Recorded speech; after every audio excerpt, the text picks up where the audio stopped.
ಬೆಂಗಳೂರಲ್ಲಿ ಬ್ಯಾನ್ ಆಗುತ್ತಾ Rapido bike taxi. Rapido bike ಟ್ಯಾಕ್ಸಿಗೆ ನಿಷೇಧದ ಬರೆ ಹಾಕುತ್ತಾ ಆರ್ಟಿಒ.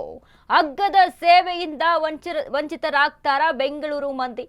ಈಗಾಗಲೇ ರ್ಯಾಪಿಡೋ ಟ್ಯಾಕ್ಸಿ ಬೈಕ್ ವಿಚಾರಕ್ಕೆ ಸಂಬಂಧಪಟ್ಟಂತೆ ಜನ ಹೆಚ್ಚಾಗಿ ಬಳಕೆ ಮಾಡ್ತಾ ಇರುವಂತದ್ದು ರ್ಯಾಪಿಡೋ ಬೈಕ್ ಟ್ಯಾಕ್ಸಿಯನ್ನ. ರ್ಯಾಪಿಡೋ ಬೈಕ್ ಟ್ಯಾಕ್ಸಿಗೆ ನಿಷೇಧದ ಬರೆ ಹಾಕುತ್ತಾ ಹಾಗಾದ್ರೆ ಆರ್ಟಿಒ. ಅಗ್ಗದ ಸೇವೆಯಿಂದ ವಂಚಿತರಾಗ್ತಾರ ಬೆಂಗಳೂರು ಮಂದಿ. ಸಿಲಿಕಾನ್ ಸಿಟಿಯಲ್ಲಿ ಬೈಕ್ ಟ್ಯಾಕ್ಸಿಗಳ ವಿರುದ್ಧ ಆರ್ಟಿಒ ಸಮರವನ್ನ ಸಾರ್ತಾ ಇದೆ. ನಿಯಮ ಉಲ್ಲಂಘಿಸುತ್ತಿರುವಂತಹ ಬೈಕ್ ಟ್ಯಾಕ್ಸಿಗಳಿಗೆ ಆರ್ಟಿಒ ಶಾಕ್.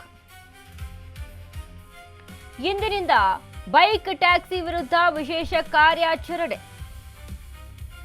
ಆರ್ಟಿಒ ಅಧಿಕಾರಿಗಳಿಂದ ವೈಟ್ ಬೋರ್ಡ್ ಬೈಕ್ ಟ್ಯಾಕ್ಸಿಗೆ ಬಲೆ.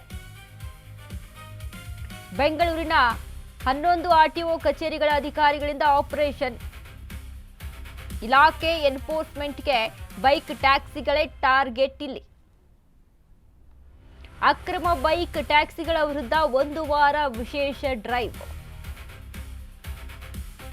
ವೈಟ್ ಬೋರ್ಡ್ನಲ್ಲಿ ಚಾಲನೆ ಮಾಡಿದ್ರೆ ವಾಹನಗಳು ಸೀಸ್ ಆಗುತ್ತೆ.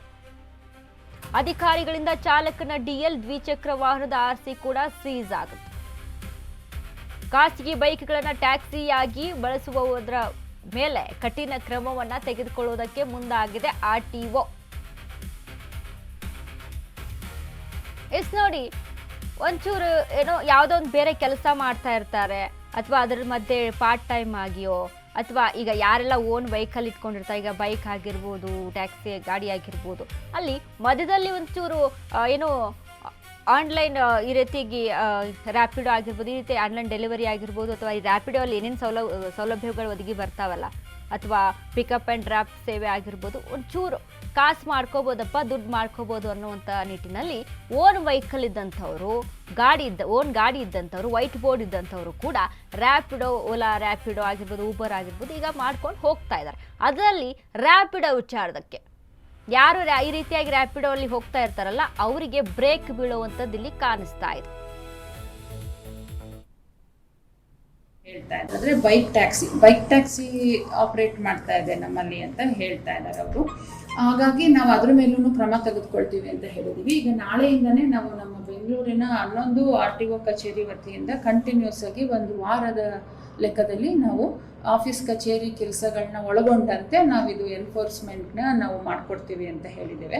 ಮತ್ತು ಇದ್ರ ಬಗ್ಗೆ ಸಾರ್ವಜನಿಕರಿಗೂ ಸಮೇತ ಒಳ್ಳೆ ಅವೇರ್ನೆಸ್ ತರ್ತೇವೆ. ಅಂದರೆ ನಾನ್ ಟ್ರಾನ್ಸ್ಪೋರ್ಟ್ ಪ್ರೈವೇಟ್ ಯೂಸ್ ವೆಹಿಕಲ್ಗೆ ನೀವು ಯಾರು ಟ್ಯಾಕ್ಸಿ ಆಗಿ ಯೂಸ್ ಮಾಡ್ಕೊಳ್ಬೇಡಿ, ಇದರಿಂದ ಆಗುವಂಥ ಅನಾಹುತಗಳು ಮತ್ತು ಅದು ಇಲ್ಲಿಗಲ್ಲು ಅನ್ನೋದ್ರ ಬಗ್ಗೆನೂ ಸಾರ್ವಜನಿಕರಿಗೆ ಸಾಕಷ್ಟು ಪಬ್ಲಿಸಿಟಿ, ಅವೇರ್ನೆಸ್ಸು ಎಲ್ಲ ನಮ್ಮ ಸೋಷಿಯಲ್ ಮೀಡಿಯಾದಲ್ಲಿ ಮತ್ತು ಪ್ರತಿದಿನ ನಾವೇನು ಚೆಕ್ ಮಾಡ್ತೀವಿ ಅದ್ರ ಬಗ್ಗೆ ನಾವು ನೋಟ್ ಕೊಡ್ತಾ ಇರ್ತೀವಿ.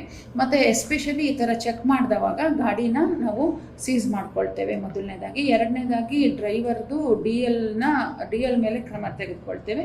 ಮೂರನೇದು RC ಸಸ್ಪೆನ್ಷನ್ ಮಾಡಿ ಗಾಡಿನ ನಾನು ಈಗಾಗಲೇ ಹೇಳ್ದಂಗೆ ನಾವು ಅದನ್ನು ನಮ್ಮ ಸುಪರ್ದಿಲ್ಲೇ ಇಟ್ಕೊಳ್ತೀವಿ. ಇದಾದ ನಂತರ ನಾವು ಮತ್ತೆ ಒಂದ್ಸತಿ ಎಲ್ಲರೂ ಕೂತು ಈಗಾಗಿರೋ ಅಂಥದ್ದು ಏನಾಗಿದೆ ಅನ್ನೋದನ್ನು ಪ್ರಗತಿ ಪರಿಶೀಲನೆ ಮಾಡಿ ಮತ್ತೆ ಮುಂದುವರಿತೀವಿ ಅಂತ ಹೇಳಲಿಕ್ಕೆ ಇಷ್ಟಪಡ್ತೇವೆ. ಆದ್ದರಿಂದ ಈಗ ನಾಳೆ ನೀವೇನು ಕೈಗೊಂಡಿದ್ದೀರಾ ಆ ಪ್ರೊಟೆಸ್ಟ್ ಕೈಬಿಟ್ಟು ನಮ್ಮ ಜೊತೆಲೇ ನೀವು ಈ ಒಂದು ಎನ್ಫೋರ್ಸ್ಮೆಂಟ್ ಆ್ಯಕ್ಟಿವಿಟೀಸ್ಗೆ ಕೈ ಜೋಡಿಸಿದ್ರೆ. ಆದರೆ ಬೈಕ್